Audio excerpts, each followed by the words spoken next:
రామచంద్రపురం మండలం ద్రాక్షారామం శ్రీ మాణిక్యాంబ సమేత శ్రీ భీమేశ్వర స్వామి ఆలయం నందు శ్రావణ మాసం 4వ శుక్రవారం వరలక్ష్మి వ్రతాన్ని సామూహికంగా నిర్వహించారు. నియోజకవర్గం నలుమూలల నుంచి సుమారు 5,000 మంది మహిళలు వ్రతంలో పాల్గొన్నారు.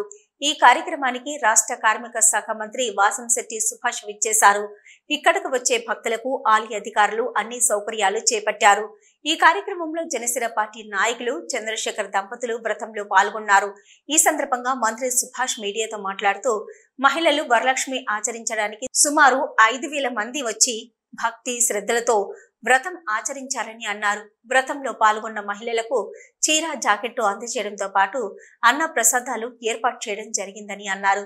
పరమశివుడే వ్రతం ఆచరించమని చెప్పినట్లు పురాణాలు తెలుపుతున్నాయని అన్నారు. అదేవిధంగా గతంలో ఆలయంలో అవినీతి ఆరోపణలు వచ్చాయని వాటిపై విజిలెన్స్ విచారణ జరిపి తగు చర్యలు తీసుకున్నారని అన్నారు.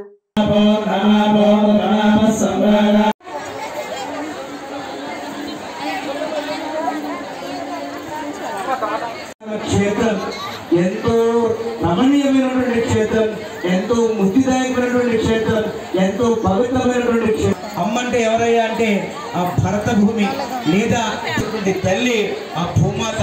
అందుకే సహనం పురుషుడికి ఉంటుందా స్త్రీకి ఉంటుందా? ఆ తల్లి అనుభూతిని ఆ కుర్రవాడి ఉదరంలోంచి తల్లుతూ ఉంటే, ఆ అమ్మాయో అబ్బాయో తల్లుతూ ఉంటే, ఆ అమ్మ కానీ అయ్యి కానీ నా దగ్గర విగ్రహాల్లోనూ మీ దగ్గర ఉందని మరి ఆ శ్రద్ధతో కూడినటువంటి విశ్వాసం చాలా నమ్మకం, విశ్వాసం. మా అందరికీ నోటి సప్లై చేశారా? ఈరోజు భీమేశ్వర మాణిక్యాంబ ఆలయంలో వరలక్ష్మి వ్రతాలు సుమారు 4,000 మంది మహిళలు ఈ రోజున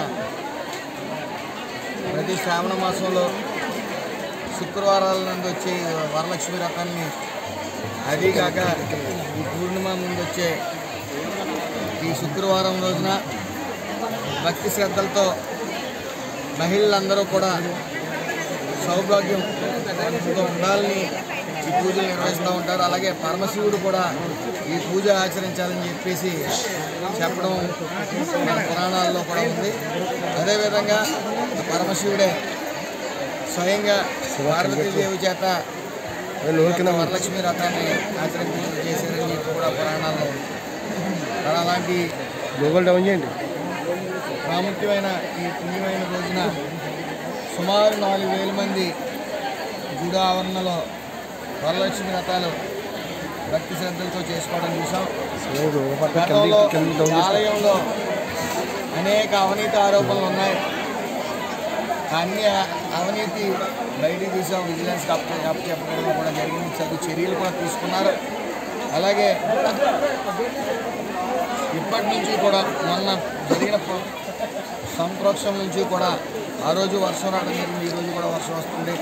వరుణదేవులే సంప్రోక్షణ చేసినట్టు భావించవచ్చు.